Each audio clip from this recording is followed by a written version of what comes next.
Olá, boa noite, amigos e amigas.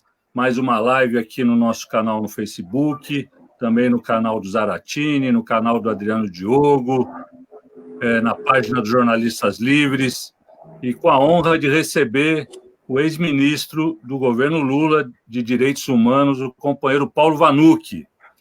O companheiro Paulo Vanucchi atualmente faz parte da Comissão Arnes, é uma comissão que reúne uma série de intelectuais, de personalidades, e que atua muito na área dos direitos humanos. Uma homenagem ao nosso querido Dom Paulo Evaristo Arnes e uma forma também de seguir sua luta pelos direitos humanos.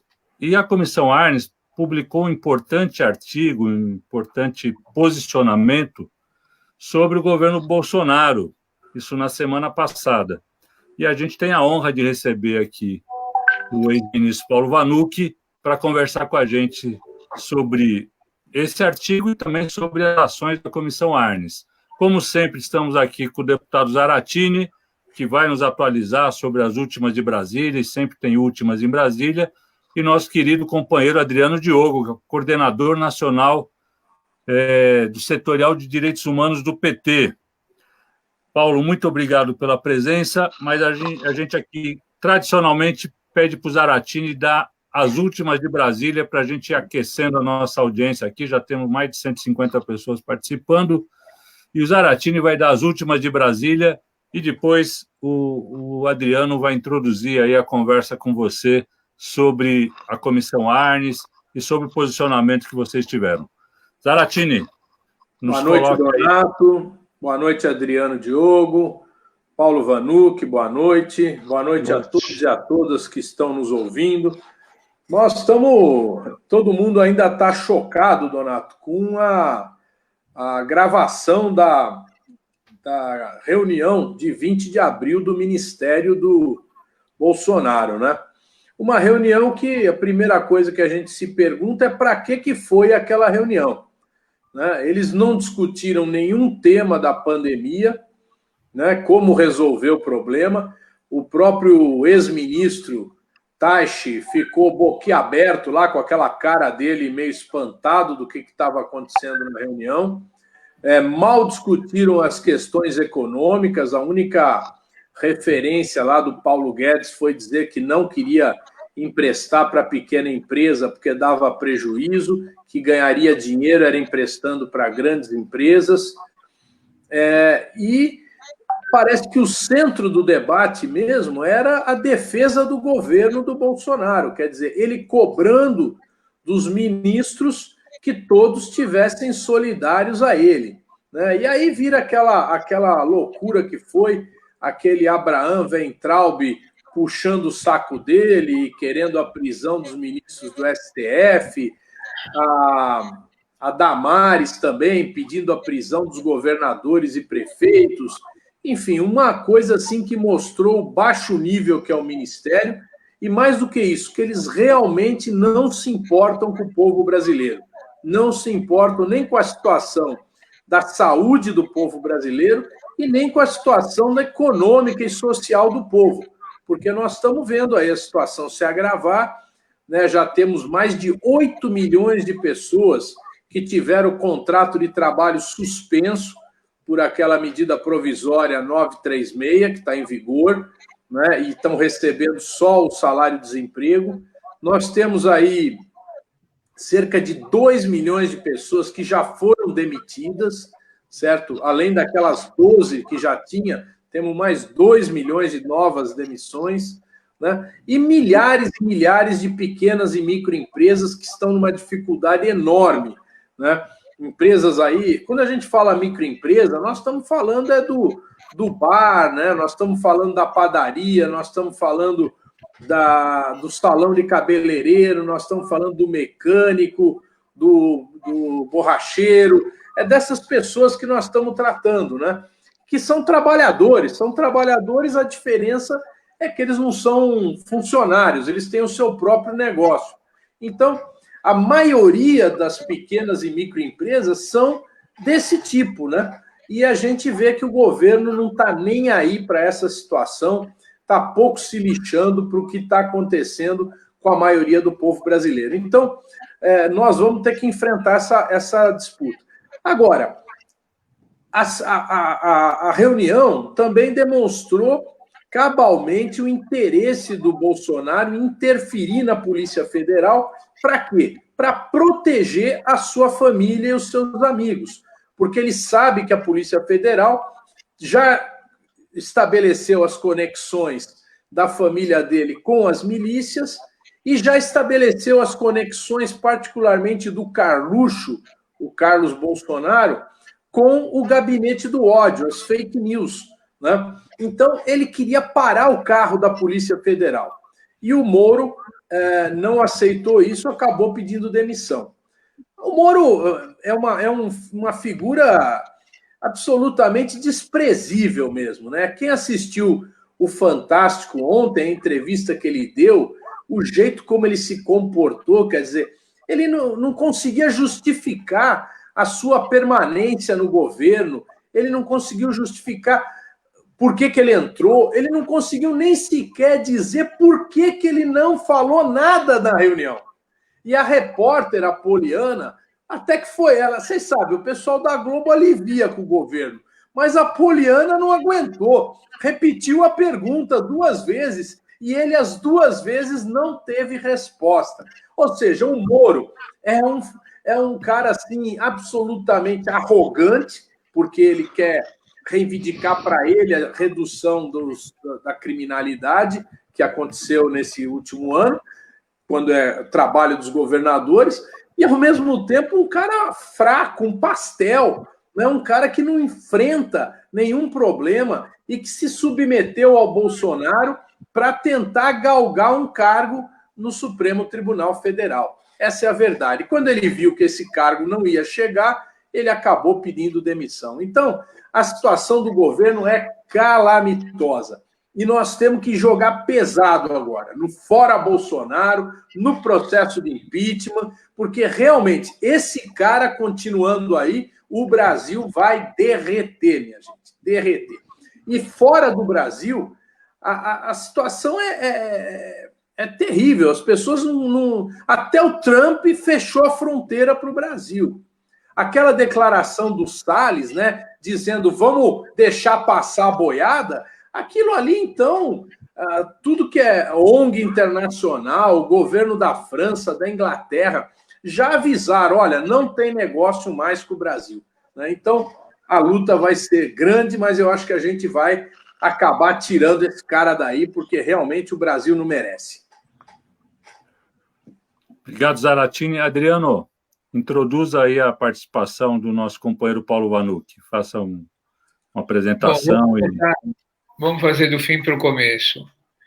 Bom, é muito importante essa transmissão de hoje, essa reunião com Paulo Vanucci, porque sobre o que assunto ele vai vir falar conosco.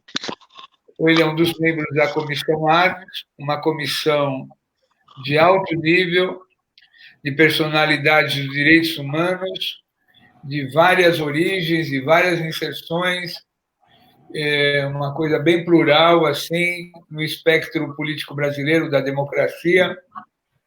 E ela está preenchendo um vazio enorme, digamos assim, que é uma espécie, comparado com outros períodos da história do Brasil, com a Comissão de Justiça e Paz. É evidente que nós não temos D. Paulo Evaristo, não temos outras pessoas incríveis, mas é uma comissão de muito peso, de muita representatividade, que dialoga com o povo brasileiro e tem gente de toda... Então, o Paulo Vanucci foi nosso ministro de Direitos Humanos do governo Lula, que fez toda a preparação da instalação da Comissão Nacional da Verdade, que fez o Plano Nacional de Direitos Humanos em todas as suas versões, fora as histórias antes do período do PT, que ele sempre deu uma contribuição como preso político, como primo do Alexandre Vanucci e como maior representante de São Joaquim da Barra, vivo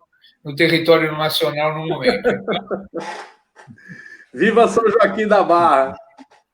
Viva, então, viva. Com esse currículo todo, é a nossa live hoje para tratar da situação do Brasil, dessa situação gravíssima, preocupante, que a Comissão Arnes tem um papel importante. Então, esse é o meu resumo, um pequeno mini currículo de Paulo Vanuc, meu irmão. Com a palavra, Paulo, fala um pouquinho da comissão e do posicionamento da comissão em relação ao governo Bolsonaro. Bom, eu começo então dizendo que a honra é toda minha de estar aqui com esses três companheiros aí, de tantas lutas, de tanto tempo, todas as lutas populares da classe trabalhadora, da democracia, também a luta dos direitos humanos. Dizer para o Adriano que, ao me colocar como o principal joaquinense no cenário, você me passou por cima da Ana Maria Braga, do Rolando Boldrin, do Paulo Azevedo, que é fundador do Sindicato dos Metroviários, e do nosso dito da Central de Movimentos Populares, tudo isso, né?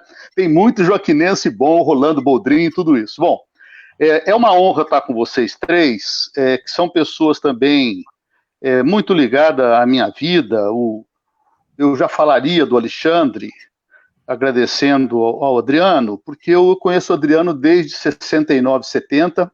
Eu era calouro na medicina da USP, depois parei, fui preso, e ele era calouro na geologia USP. E ele foi, em 73, assim, ele era o maior amigo do Alexandre, meu primo, que tinha a mesma idade minha, toda uma história de vida juntos, e o Adriano foi preso logo depois do assassinato de Alexandre, sob torturas, no DOI-CODE, pelo Carlos Alberto Brilhante Ustra, nunca se deve deixar de mencionar isso, e o Adriano sofreu torturas ignominiosas, muito cruéis, sobreviveu e é esse lutador dos direitos humanos. O Zaratini, eu era companheiro do pai dele, na mesma organização clandestina de resistência, a mesma do Adriano, a LN de Marighella, né? E o pai do Zaratini era uma espécie de ídolo, que eu conheci ainda muito jovem pelas fotos dele sendo libertado e a expectativa que se tinha da sua atuação muito experiente. O Donato é um companheiro também que tem uma relação comigo e peço a ele uma permissão para fazer e lembrar uma rápida homenagem ao nosso João Carlos Alves. João Carlos foi um vereador, foi um grande lutador da classe trabalhadora. Eu conheci no final dos 70, primeiros anos 80. Ele era o principal líder, ele e o Hélio Bombardi, da Massey e Ferguson do Campo Limpo, que era uma empresa que fabricava tratores, chegou a ter 5.000 operários. E ele era ligado à pastoral operária. Eu saí da cadeia, fui fazer um trabalho junto à igreja, na Zona Leste, com o Dom Angélico, e na Zona Sul, com várias comunidades. Ali tive a honra de conhecer João Carlos e o acompanhei na hora da formação do PT, juntos. Ele foi o vereador mais votado do PT em São Paulo, na primeira eleição que o PT disputou, em 82, e mais de São Paulo foi o mais votado no Brasil.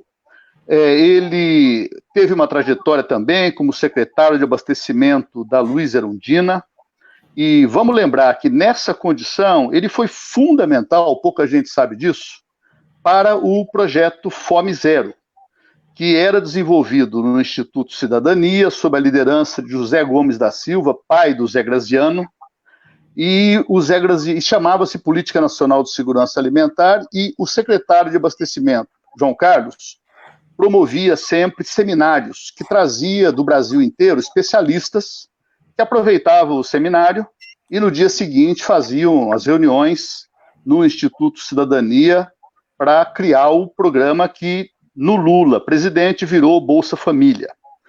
Eu acho importante, terminada a pandemia, e o Donato já deve ter pensado nisso, que a gente promova, né, um ato presencial também de homenagem a ele.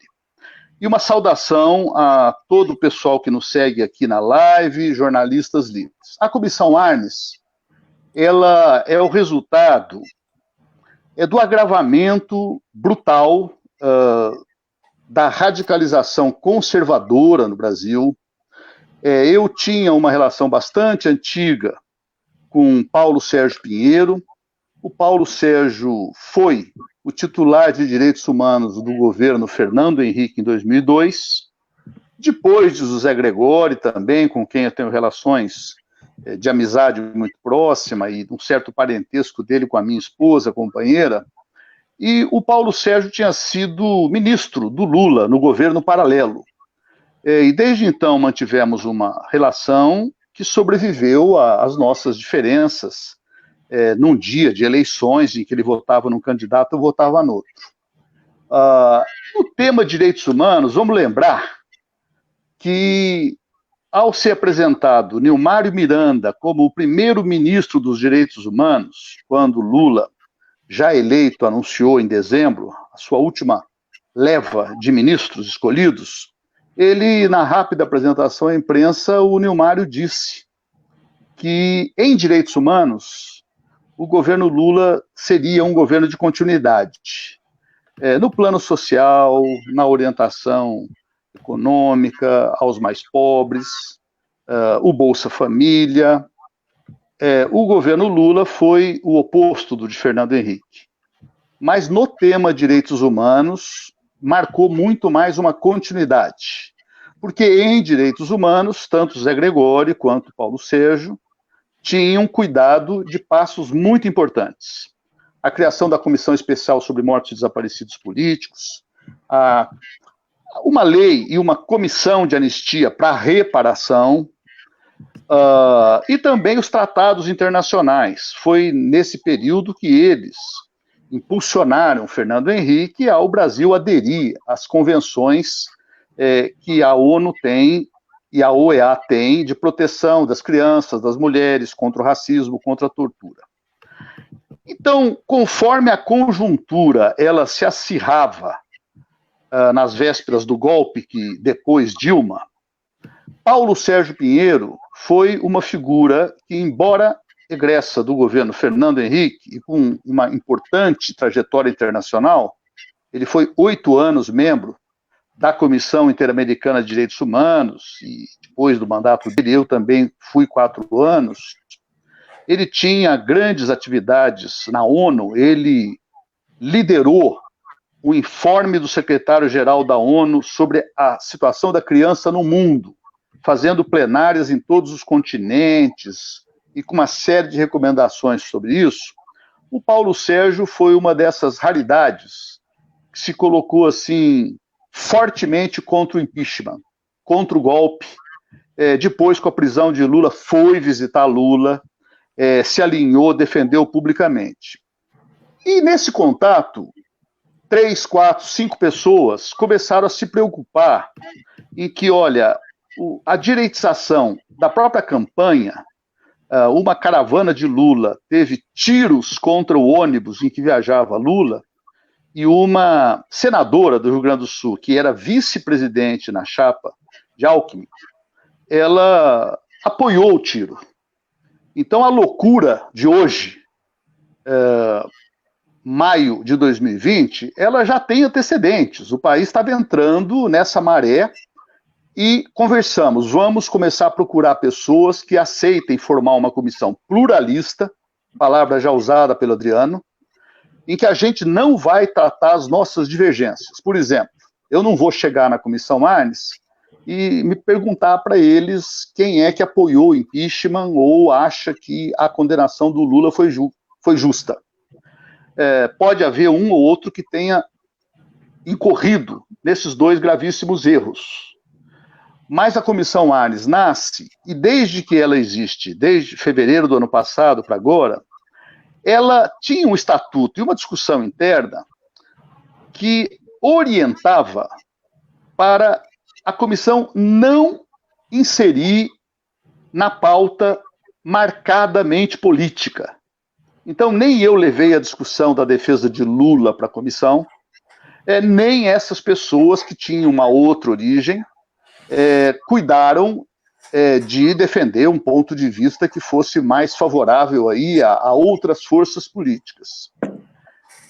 E quando o Bolsonaro começa a confirmar o que já se previa dele, que era um governo violador sistemático de todas as agendas de direitos humanos e com uma tipificação claramente neofascista, defensor da tortura e de uma ditadura, a Comissão Arnes, ela, contra a sua vontade original, ela se sentiu empurrada para uma tomada de posição, nominando esse cara que está sentado hoje na cadeira de presidente. Ou seja, não era o plano, mas o resumo, eu termino a minha primeira fala, Donato, eu termino dizendo que a conclusão foi singela. Não é possível proteger os direitos humanos e promover os direitos humanos do Brasil enquanto esse cara estiver sentado na cadeira de presidente. Câmbio. Obrigado, Paulo. Zaratini, você pode falar, então, como está o desdobramento do processo de impeachment em Brasília, né? Porque é disso que a gente está falando, né? Não é possível o país suportar um governo como esse, tanto do ponto de vista dos direitos humanos, são os direitos fundamentais, mas todas as decorrências dele, né? O enfrentamento da pandemia, o Brasil caminha para ser o país com mais casos, né? Com mais mortes, com mais vítimas. A gente tem um exemplo aqui do lado, a Argentina, a pandemia começou no mesmo dia na Argentina, e você tem muito menos mortes, porque lá o governo tomou as medidas que deveriam ser tomadas. E aqui a gente tem um genocida trabalhando contra a saúde do povo. Então, como é que está esse debate em Brasília? Quais os desdobramentos aí do pedido de impeachment feito na semana passada? Olha, uma coisa que me parece assim que faz com que esse pedido de impeachment seja urgente é a disposição explícita do Bolsonaro daquilo que ele chama armar o povo. Ele falou claramente na reunião que ele queria liberar as armas para que o povo se armasse contra uma ditadura. Bom, quem ouve isso assim, fala, poxa, esse cara armar o povo é uma coisa, né? Tem partido aí, o PSTU, que acha que é a favor também dessa liberação das armas, né? Mas só que o que ele quer armar, de fato, são as milícias, né? São grupos armados, principalmente da elite brasileira, para enfrentar qualquer manifestação, qualquer tentativa de manter e garantir a democracia no nosso país. Porque, vê bem, o Mussolini fazia isso, vários ditadores fizeram isso, de ter as suas milícias paramilitares, né? Porque muitas vezes o Exército, a Marinha e a Aeronáutica querem se manter isentos, entre aspas, né? Porque ao não combater as milícias, eles exatamente permitem a sua existência e permitem a sua agressão contra o povo. Eu me lembro que eu tive um diálogo com o general Vilas Boas, esse general que hoje é claramente apoiador do Bolsonaro, mas ainda no governo da Dilma, ele era comandante do Exército. Aliás, foi depois do governo da Dilma, foi no governo do Temer, quando houve a intervenção na segurança pública do Rio de Janeiro. Ele me falou, olha, Zaratini, nós sabemos quem é que organiza as milícias no Rio. Nós temos tudo mapeado, nós temos informações. Só que ele não fez absolutamente nada. Eles não fizeram uma única ação contra as milícias. E ele disse que a inteligência do Exército tinha mapeado tudo, e eu acredito que tinha mesmo. Quem era o interventor na segurança pública do Rio de Janeiro? O general Braga Neto, que é aquele que estava sentado à direita do Bolsonaro. Então, à esquerda estava o general Mourão. Então, veja bem, o Exército tem uma perfeita consciência do que está se armando, mas não faz absolutamente nada. Então, é urgente o afastamento do Bolsonaro. E aí eu queria perguntar ao Paulo Vanucchi sobre um manifesto, ou um texto, enfim, eu não sei classificar, acho que é um manifesto, que a Comissão Arnes fez dizendo exatamente, não falando do impeachment, mas dizendo exatamente que não dá para continuar com esse governo. Talvez o Paulo pudesse falar um pouco sobre isso para nós. Tá, eu posso sim. Olha, na verdade, me permitam também dizer que a discussão que levou a esse texto, dizendo que Bolsonaro perdeu as condições legítimas de governar, notem que é uma linguagem mais cifrada, mais cautelosa do que, por exemplo, nós usamos aqui, nós quatro, nessa sala de conversa virtual, né? Claro. A gente já fala impeachment, fala por quê? Porque reflete a busca de uma composição.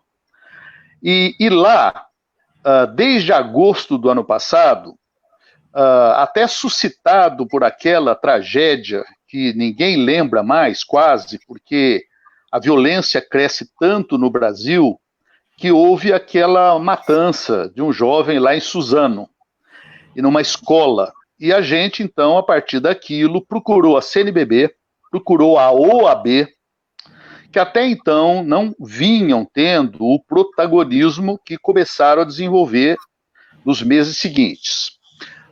E fizemos em Brasília uma mesa nacional de diálogo contra a violência, que permitiu uma continuação em janeiro, uma reunião que fizemos no Rio, já com alta direção da CNBB, da OAB, a Comissão Arnes, a ABI, Associação Brasileira de Imprensa, ela tem uma história importantíssima e teve presidentes que eram vultos, como Barbosa Lima, Sobrinho e Prudente de Moraes Neto.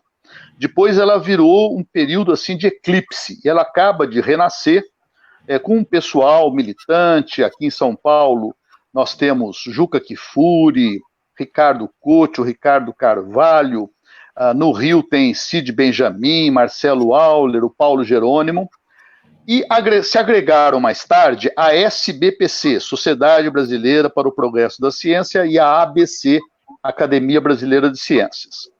Nessas conversas nós fizemos 2 ou 3 manifestações importantes: um pacto em defesa da democracia e um pacto em defesa da vida e do Brasil. E estamos levando esses documentos à alta comissária de direitos humanos da ONU, Michelle Bachelet, presidente do Chile, também ela vítima da ditadura, das torturas de Pinochet. Ela já mencionou 2 vezes esse documento do nosso Pacto pela Vida. Mas quando o tema era impeachment, notava-se que a CNBB terá uma dificuldade enorme, como entidade oficial do episcopado brasileiro, de tomar um posicionamento desse tipo. A OAB, ela tem um debate interno, mas a OAB, vamos lembrar, muito recentemente, o seu presidente, Lamáquia, um homem de direita, liderou a atuação da OAB como protagonista a favor do golpe do impeachment contra Dilma. Então, o que acontece na OAB hoje é quase um milagre de resgate. A chegada à presidência do Felipe Santa Cruz, ele próprio filho de um desaparecido político, e agredido violentamente por Bolsonaro mais de uma vez, como vocês se lembram, e ele está conduzindo a OAB numa direção cada vez mais compromissada com o resgate da democracia e do Estado de Direito. Mas ele tem que ter o procedimento com todos os vagões do trem. Não pode ser aquela locomotiva que começa a sair tão rápido que ninguém acompanha. Enquanto a ABI tomou uma posição pública em favor do impeachment, e dentro da Comissão Arnes houve uma discussão interna sem consenso, e com argumentos de pessoas que eram contra o impeachment, com argumentos também muito razoáveis, como vocês que são do PT, acompanharam o debate dentro do PT. O argumento de que, primeiro, a chance do impeachment ser aprovada hoje é relativamente pequena, porque quando ele compra, e como comprou, abriu o talão de cheque para o Centrão, e traz Roberto Jefferson, traz Valdemar Correia Neto, Costa Neto, etc. E aí o nosso deputado pode dizer mais sobre isso. Ele, com alguma facilidade, terá o número de votos necessários para impedir a instalação do impeachment, e será difícil também para o Rodrigo Maia fazer o ato monocrático de, como presidente, acatar o pedido de impeachment e iniciar a tramitação. Segundo, uma vez aceito o impeachment, na hipótese de ser aceito na Câmara, é natural que haverá uma polarização em que o debate naquela casa tenderá a ser marcadamente sobre o impeachment, a favor e contra. O deputado federal Zaratini dirá melhor que eu sobre isso. Quando a Câmara tem tido um papel muito importante no enfrentamento do Covid, suprindo o papel inverso que o chefe do executivo realiza. Então, as barbaridades que ele pratica, o legislativo, em boa medida, tem conseguido contrapesar. Por último, se tudo der certo e o impeachment for aprovado, assume a cadeira o general Mourão, o que permite repaginar um governo. A Rede Globo ataca o Bolsonaro diariamente, fortemente, por toda a agenda aí, Covid e autoritarismo, mas ela não é contra o Bolsonaro na temática previdência, direitos dos funcionários públicos, direitos trabalhistas. Bom, então, na Comissão Arnes, ao final de 2 meses de discussões, prevaleceu uma composição. Vamos fazer um manifesto que fale claramente que esse cara não pode continuar na presidência. Nós, defensores de direitos humanos, emprestamos a autoridade moral, que de alguns lá é muito grande, no meu caso não, é menor, mas todos nos somamos para firmar o seguinte: olha, esses 22 fundadores, com gente que veio do PT, que veio do PSDB, que veio do PMDB, Cláudio Mariz era advogado do Temer, agora, no momento do golpe, do impeachment, né? Então, nesse sentido, nós decidimos fazer um manifesto duríssimo, o próprio título é esse, o último parágrafo é esse, realizamos a façanha rara de publicar o manifesto nos 4 principais jornais do Brasil no mesmo dia. Os jornais disputam entre si, mas o Estado, a Folha, o Valor Econômico e o Globo, os 4 publicaram, sem usar a palavra impeachment, dizendo que, então, cabe aos poderes instituídos definir o melhor caminho. Porque, além do impeachment, haverá também a possibilidade que cresce com o vídeo da reunião ministerial de 22 de abril, que é o procedimento que agora está nas mãos do ministro do Supremo sobre o inquérito, né, que vinha lá de um envolvimento criminoso do filho do Bolsonaro, vai fazer o procedimento e agora pode ser um procedimento criminoso também do presidente da República. Ainda ontem na TVT, no programa que nós inauguramos agora, que é todo domingo das 6 às 8, começou com Eugênio Aragão. E o Eugênio Aragão, que foi ministro da Dilma, foi procurador da República, foi inclusive candidato a procurador-geral da República, foi o principal procurador da República eleitoral durante um bom tempo. Ele considera que, na verdade, do ponto de vista assim, de uma prova cabal, ainda prevalece um pouco de confusão naquele vídeo. O vídeo ele serve muito mais para tudo isso que o Zaratini já resumiu. Quer dizer, é um desgoverno que não pensa no Brasil. A Clarante, dando uma entrevista agora no Tutameia, ela falou, aquilo ali parecia muito mais uma quadrilha reunida para combinar quem nós vamos atacar, quem é nosso cúmplice, quem não é, etc. tal. Isso, nesse sentido, foi um striptease que mostra para quem quiser pensar no Brasil o que é esse governo.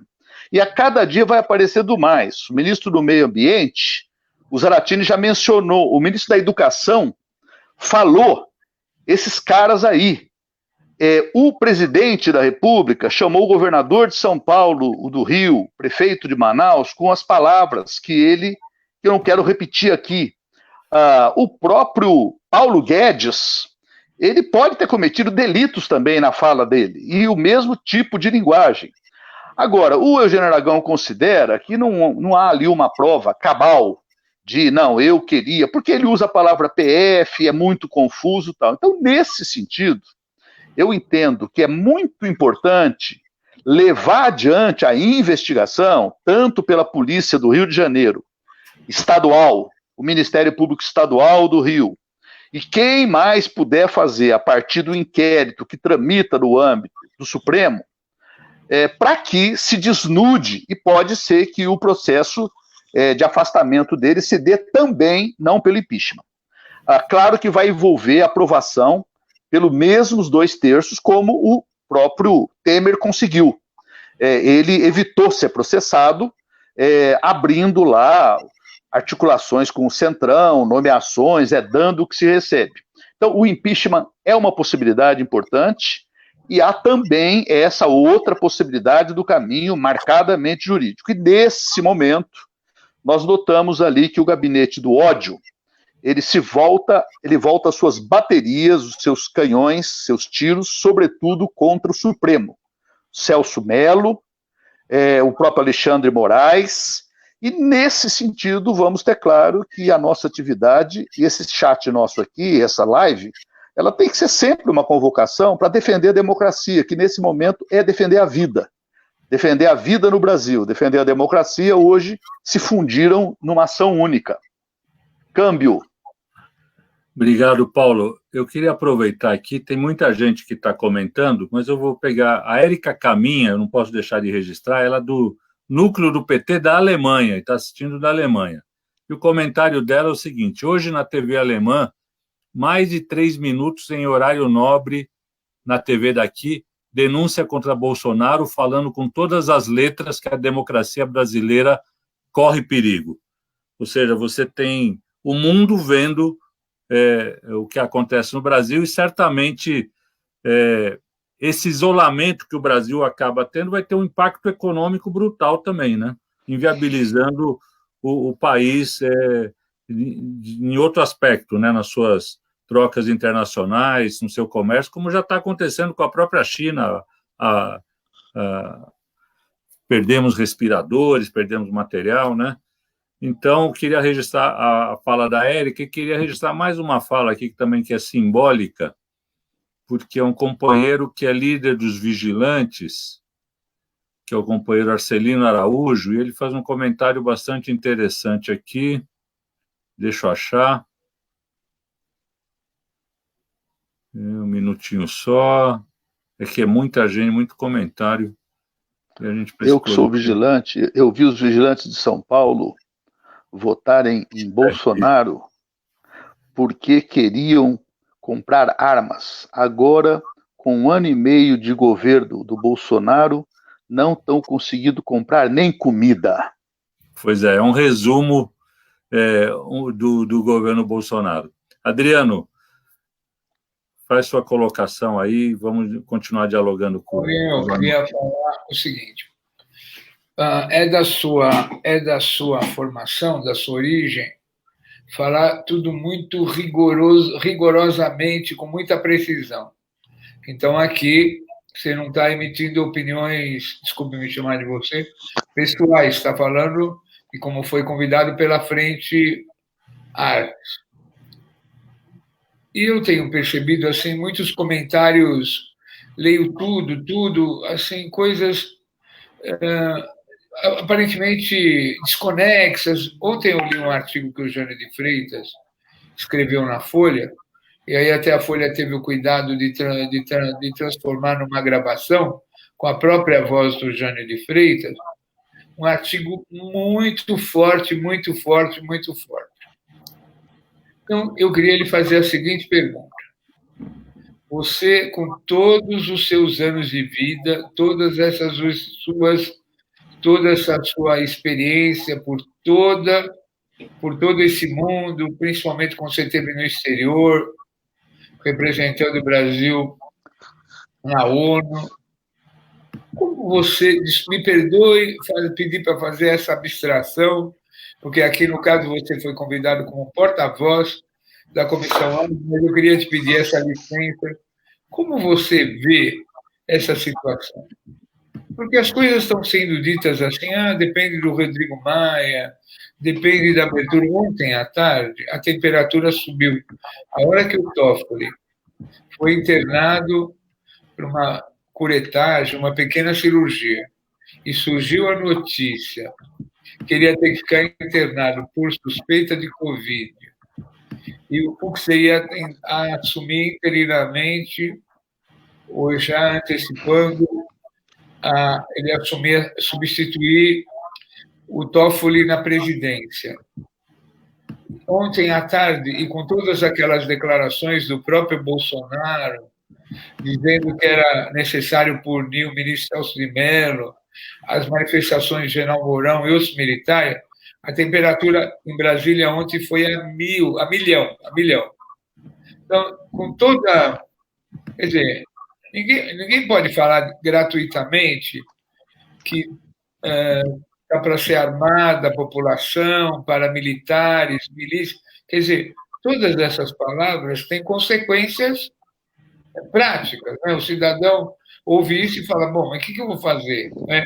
No meio dessa pandemia? Então, para não ficar fazendo muito discurso, fazendo a pergunta maior que a resposta, como você vê? Você podia dar um depoimento na primeira pessoa, por favor? Então, Adriano, assim, como eu vejo essa situação toda, às vezes me dá a impressão de qual o desfecho. Então, com muita franqueza, eu não tenho a menor ideia de qual vai ser o desfecho.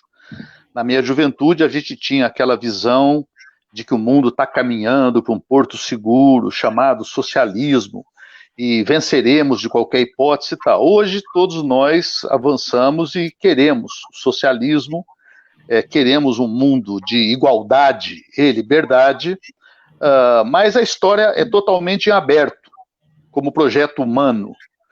E também no Brasil de Bolsonaro, totalmente em aberto. Assim, eu acho, e acho importante, me permitam mais uma vez ficar fazendo aqui publicidade da TVT, da Rádio Brasil Atual e Brasil de Fato, e aí também, nesse caso, com os jornalistas livres que está aqui conosco. Quarta-feira, o programa do Juca Kfouri vai entrevistar o Marcos Coimbra.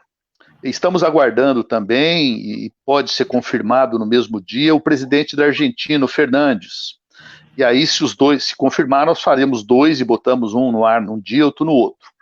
Por que o Marcos Coimbra? Porque ele deu uma entrevista para o Nocaute do Fernando Moraes, que circulou hoje na internet, vocês devem ter lido, e está muito forte, avaliando a reunião do dia 22, a do vídeo. Agora, o mais importante é ele registrar o que é a minha impressão, Adriano. A minha impressão é que a gente se apavora muito, e aqui no plano familiar, doméstico, os nossos jantares e almoços, a gente... mas como que esse cara ainda tem 30% de apoio? Né? Agora, primeiro, é grave, mas 30 não é mais do que 70. 30 é menos do que 70. E o 30 não está consolidado, ele está caindo devagar e caindo numa velocidade muito menor do que devia desabar. Mas o Marcos Coimbra está dizendo que ele está caminhando para 20. E na hora que ele chegar em 15, o próprio Centrão começa a pular fora. Aí a chance do impeachment. Para quem defende o impeachment em projeção.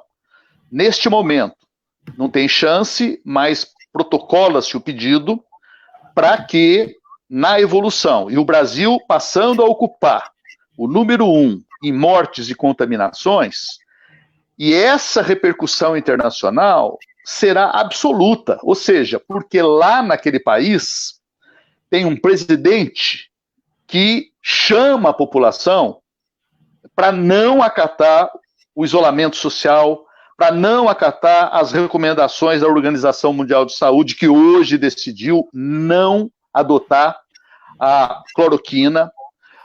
Um presidente que a cada domingo ele promove um ato como esse último, que a televisão mostrou, ele carregando criança, ele com máscara, sem máscara, passando a mão na boca, cumprimentando pessoas. Não vai demorar para um estudo muito criterioso de imagens mostrar que uma determinada pessoa que contraiu o Conavid e que inclusive morreu de Conavid, esteve num desses atos estimulados por ele. Já aconteceu o caso de um professor da Federal de Alagoas, que nós vimos aí na internet, ele participando de um ato pró-Bolsonaro e a notícia de que morreu a semana passada. Então, nesse sentido, o ambiente pode ser esse. Do ponto de vista pessimista, eu não acredito que o Brasil possa ter um golpe naquele sentido de os tanques de guerra cercam o Congresso Nacional, decreta-se o recesso, começa a prender os parlamentares, prende os membros da Comissão Arnes, repetindo o que foi 64, mas, sobretudo, o ato 5 de dezembro de 68 e as prisões de 69, cassações de Fernando Henrique Cardoso, inclusive, gente que nem era de esquerda. Você lembra disso? O que vai acontecer, e o problema do impeachment neste momento, é que o impeachment é com quarentena. E no quarentena nós não podemos acreditar que conferências virtuais elas possam repetir a força da mobilização de rua, de massa, porque houve nos dois impeachments uma mobilização popular para derrubar o Collor e uma mobilização que não foi popular, mas foi social.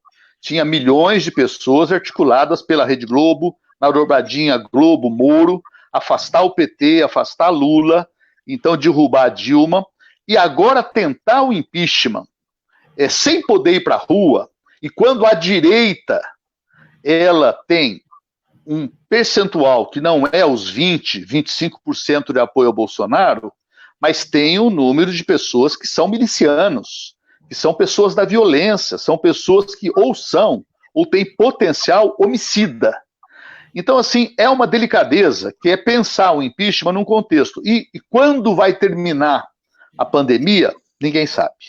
Né? Recentemente, a última avaliação que eu recebi é que o pico será em meados de julho. Né? Isso, gente com especialista internacional, etc. Pode ser um pouco antes, pode ser agosto. Então, o cenário de um impeachment sem mobilização é um problema. Então, nesse sentido, embora eu lamente muito o papel que o Supremo desempenhou desde o período do chamado mensalão, aquela fusão entre o presidente do Supremo, Barbosa, e o procurador-geral da República, Gurgel, para virar um 2-1 contra a defesa dos acusados, quer dizer, é próprio das ditaduras, o magistrado e a acusação viram uma coisa só. Depois, a mesma coisa na chamada Lava Jato. É difícil, mas nós temos de reconhecer que, neste momento, com todo esse passado em que o Supremo não foi guardião da democracia e da Constituição, neste momento ele está convocado a ser. É muito importante que a gente busque trabalhar com algumas pessoas dignas. Sempre que me perguntavam lá quem é digno no Supremo, eu respondia sem pestanejar. Lewandowski e Celso Mello, com certeza. Duas pessoas com opiniões políticas diferentes. Um mais à esquerda, outro mais à direita, mas são pessoas honestas. E tem outras pessoas que podem ter cometido falcatruas e podem, nesse momento, ter uma atitude corajosa. A mesma coisa, e o deputado Zaratini pode ajudar, o Centrão. Neste momento, ele está sendo novamente convocado para o edando que se recebe, e nós temos dúvidas, ele pode explicar melhor, se os recursos que o Bolsonaro e o Paulo Guedes podem liberar para ele são suficientes ou eles vão querer mais com aquele apetite insaciável dos chantagistas. Os chantagistas querem mais. Você pede 1.000, você dá 1.000, eles passam a querer 5.000. Isso é uma questão para o nosso deputado avaliar. Agora, nesse sentido aí, o próprio Centrão acabou tendo, num certo momento, um papel importante. O Rodrigo Maia foi porta-voz dele e ele virou o chamado freios e balanços da democracia norte-americana. Ele contrapesou um pouco o neofascismo do poder executivo, o ataque golpista. Então, assim, eu acho que não haverá um golpe com tanque de guerra. Claro que tudo pode mudar se o país entrar numa loucura em que as mortes, a pandemia e o desemprego começar a levar a levantes sociais, saques de supermercado, rebeliões em cadeias, as pessoas, 50 presídios têm rebelião simultânea e todos fogem. Então, claro, numa particularidade dessas, pode acontecer tudo, até a irracionalidade de um golpe militar, nos velhos termos, que vai durar pouco. Mas o golpe, em novos termos, ele já está dado. Ele começou a ser dado em 2016, ele está prosseguindo, prevalece uma situação de democracia. Nós estamos aqui realizando um evento democrático. Agora, de vez em quando está entrando aqui no chat 3, 4 robôs ou seres humanos que defendem Bolsonaro. Nós temos uma situação em que as duas coisas estão convivendo. Há uma dualidade de democracia e de negação da democracia. E isso tem de caminhar com muita lucidez. Num dos textos que eu contei agora, CNBB, Comissão Arnes, OAB, usou uma palavra que deu muita polêmica, mas chegou a se usar a ideia da necessidade de formar um coro dos lúcidos. Ou seja, precisa ter lucidez, porque contra essa violência, essa irracionalidade, se a gente reagir irracionalmente, não vai dar bom resultado. Se a gente tiver a capacidade de enfrentar essa irracionalidade com sensatez, com coragem, com firmeza, eu noto, em um ano de conversação com a OAB, com Felipe Santa Cruz, que a atitude da OAB hoje é qualitativamente mais avançada do que um ano atrás. Conversando com Dom Valmor, com Dom Joel Portela, presidente e secretário-geral da CNBB, eu noto que em 8 meses a CNBB está muito mais aberta para tomadas de posição do que 8 meses atrás. A CNBB, ela acaba de empossar uma nova Comissão Brasileira de Justiça e Paz com uma composição muito interessante. Ali nós temos pessoas como César Brito, que foi presidente da UAB, nós temos Chico Alencar, que foi deputado do PSOL, temos Paulo Maldos, que é um militante dos direitos humanos, da questão indigenista, etc. Tal, e essa comissão já tomou um posicionamento a favor do impeachment. Então não é a CNBB. Em resumo, Adriano, quem luta pelos direitos humanos não pode ter nunca um ponto de vista depressivo, desanimado, desalentado.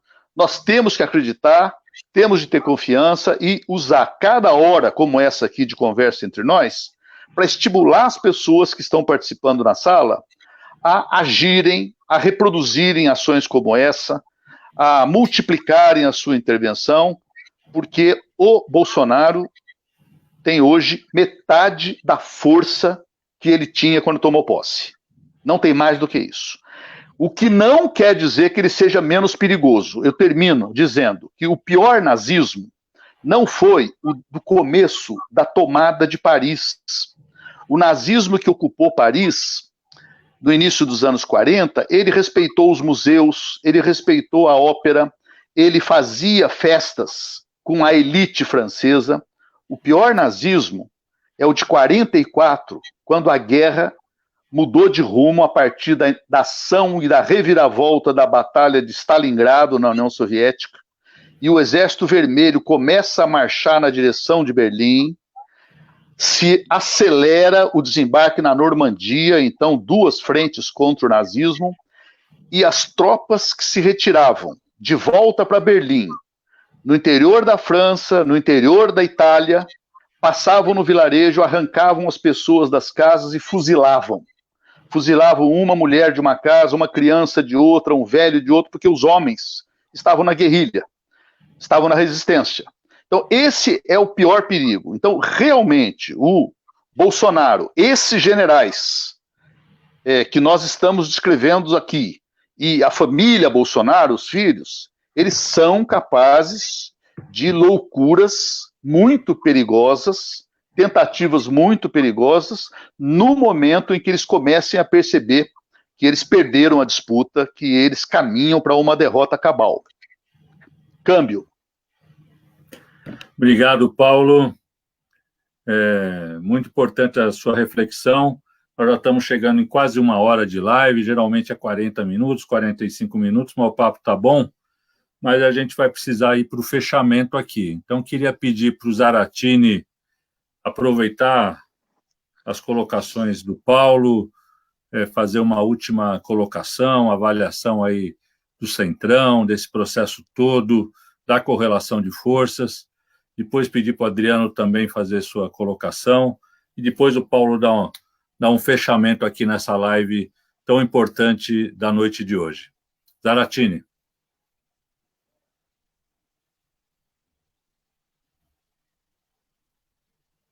Seu som não está vindo, Zaratini. Oi, desculpa aí, eu que deixei desligado. Uma questão boa que o Paulo falou foi em relação a esse apoio do Centrão, né? Primeiro, o Centrão se dividiu, né? O Rodrigo Maia não foi junto, né? Quem foi mais foi o PP, uma parte grande do PP, do PRB e do PR, agora chamado PL, né? Mas uma boa parte ficou com o Rodrigo Maia. Então, não está bem, vamos dizer assim, não houve um deslocamento total. Segundo lugar, é muita gente para ser atendida. É muita gente. Todo mundo quer ser atendido. E aí, o Bolsonaro precisa tirar a gente que ele pôs antes para botar esses que querem agora ocupar o lugar. Então, nessas de mexer, ele vai ter que, por exemplo, Ministério da Saúde, se ele quiser botar alguém lá, ele tem que tirar os militares, que os militares tomaram conta do Ministério da Saúde, né? E em cada canto tem um ou outro lá que ele precisa deslocar. Em terceiro lugar, o Centrão é muito suscetível à opinião da população. Então, se a opinião da população forma uma onda contra o Bolsonaro, a favor do impeachment, muitos poucos vão ficar lá. Muitos poucos. A gente viu no Collor, né? A gente viu no Collor que o Centrão daquela época puxou o carro. E mesmo nós sentimos na nossa pele com a Dilma, né? A Dilma, quando ela começou o segundo governo, ela tinha a maior base parlamentar da história, né? E com o desgaste do governo, a propaganda da Globo, toda a massificação contra o governo da Dilma, muitos desses caras abandonaram. Teve cara que ia lá de manhã, prometeu apoio, prometeu voto a favor dela, e de noite foi lá e votou contra. Então, essa questão aí é muito da onda, como está a onda, né?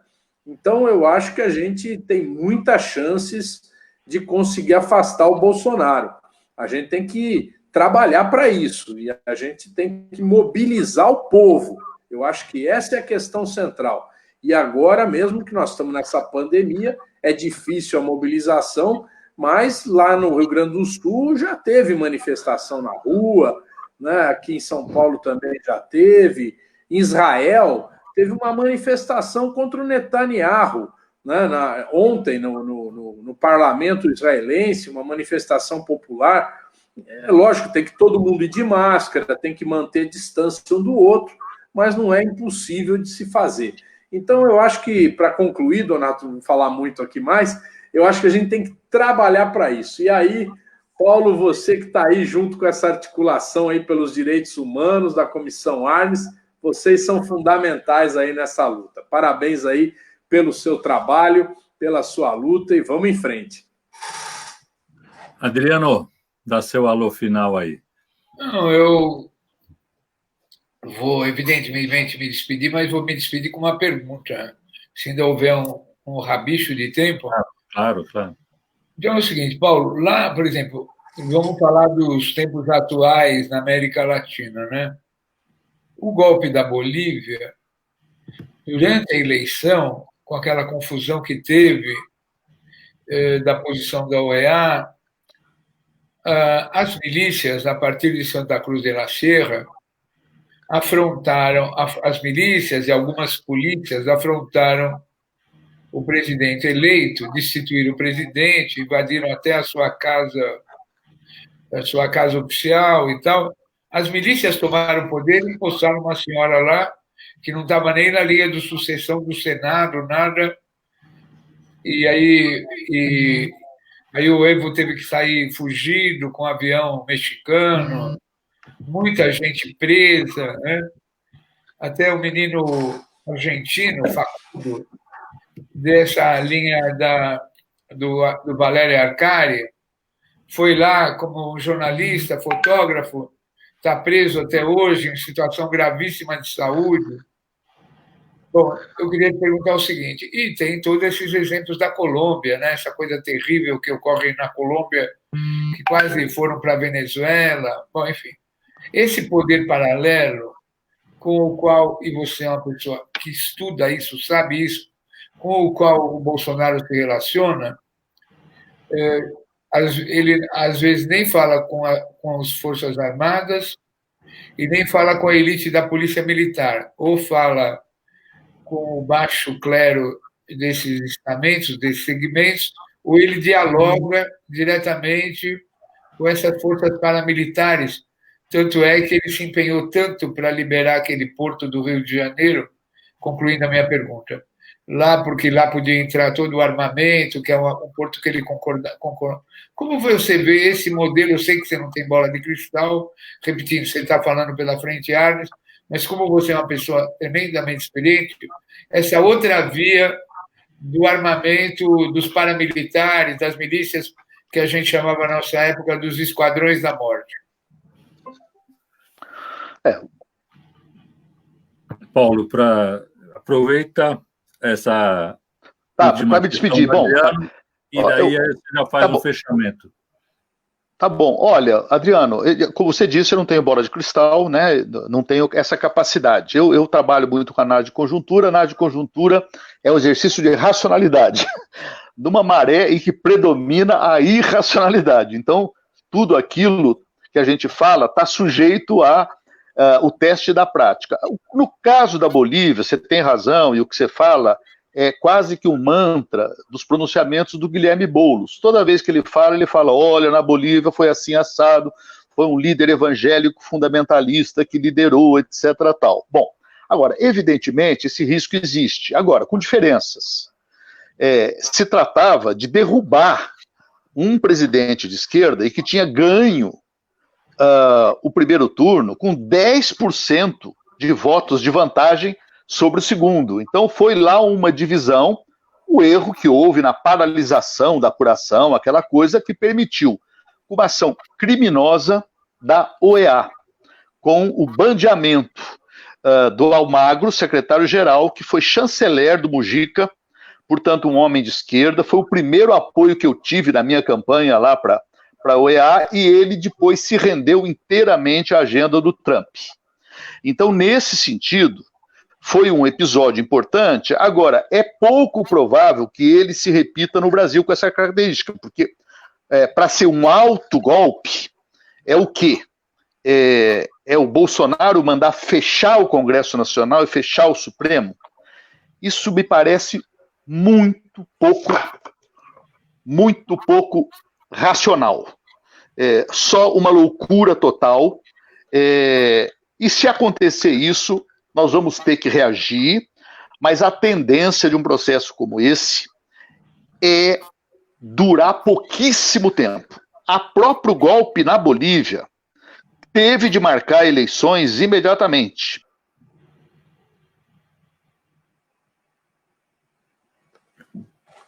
Infelizmente, ocorreu um problema com o Vanucci. Não sei se ele vai conseguir retornar. Mas, de qualquer forma, ainda bem que foi no finzinho, porque a gente pôde aproveitar bastante a contribuição dele aqui. Lembrando a todos que amanhã a gente tem mais uma live, amanhã com o Zé Dirceu, também aqui aprofundando a análise da conjuntura, todo esse cenário de enfrentamento com o governo Bolsonaro. Opa, voltou o Paulo para concluir. Posso voltar? Então, assim, claro, a Bolívia, ela teve de marcar a eleição em seguida. Não há mais espaço para a ditadura militar continuada, Adriano.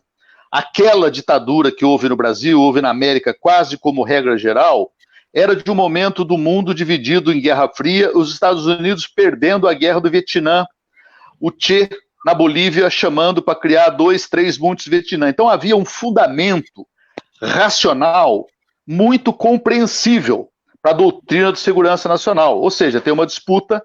Agora, aqui no Brasil, não. O comunismo hoje tem como grande expressão a China, que mal se sabe se é mesmo um país comunista ou não, e o capitalismo mundial não se manteria de pé sem o papel da China hoje. O agronegócio brasileiro se cansa de repetir o Stedley, não resiste a 2 semanas em que a China suspenda a compra da soja brasileira.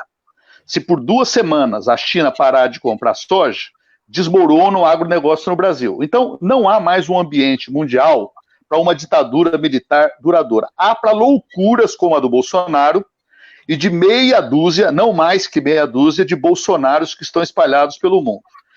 Agora, o que nós temos de fazer nessa nosso projeto aqui reafirmado de atuar é ir para cima das milícias. Então, isso que o Zaratini falou precisa de virar um pronunciamento na tribuna, do jeito que for, ações assim. O general Vilas Boas, numa audiência, disse que tinha as pessoas das milícias, por que o processo, o inquérito que pega as milícias lá, tangenciando os filhos do Bolsonaro. Há 300 que estão se armando em Brasília. Partir para cima, exigir que o Ministério Público intervenha, o Ministério Público tomou. Ou seja, nós temos que, com os espaços existentes, forçar todas as portas para fazer a mobilização que o Zaratini lembrou que é possível, fazer atos como em Porto Alegre, mas houve também ontem, pelo menos eu recebi vídeos de Brasília, em que pela primeira vez no domingão do Bolsonaro, ele foi escorraçado. Do quê? Ele foi escorraçado em 2 locais, um durante o dia e outro à noite, ou seja, em Brasília, né, onde a vantagem dele foi muito folgada. Então, as coisas estão mudando, a Terra continua se movendo, e não é uma questão, assim, de o Bolsonaro, o perigo é esse. Ele está perdendo força, está se desesperando. Se ele estivesse mais sereno, mais calmo, não fazendo as loucuras que ele vai repetindo, era um indício de consistência, de que ele conseguiu, então, um equilíbrio que vai dar durabilidade para ele. Não tem chance, preciso de acompanhar esse estudo recente, a intervenção do Marcos Coimbra. Eu me despeço reafirmando essa crença inabalável de que essa noite não vai durar sempre, e essa noite sequer vai ser aquela longa noite lá da série Game of Thrones, né? Nós já temos sinais do sol que está nascendo, do dia que voltará a brilhar, gente. Então, boa noite, agradeço muito a chance de estar com vocês. Nós que agradecemos, Paulo, muito obrigado mesmo, foi muito rica essa conversa, e, enfim, estamos aí juntos na luta. Obrigado, Adriano, obrigado, Zaratini. Amanhã, 18 horas, com Zé Dirceu. Por favor, quem puder participar, participe, para a gente continuar aprofundando o debate sobre a conjuntura brasileira e as formas de enfrentar esse governo genocida de Bolsonaro. Então, quem puder, fique em casa, quem for sair, use máscara, e vamos todos para a luta da forma que der. Grande abraço a todos, boa noite. Boa noite, pessoal. Boa noite.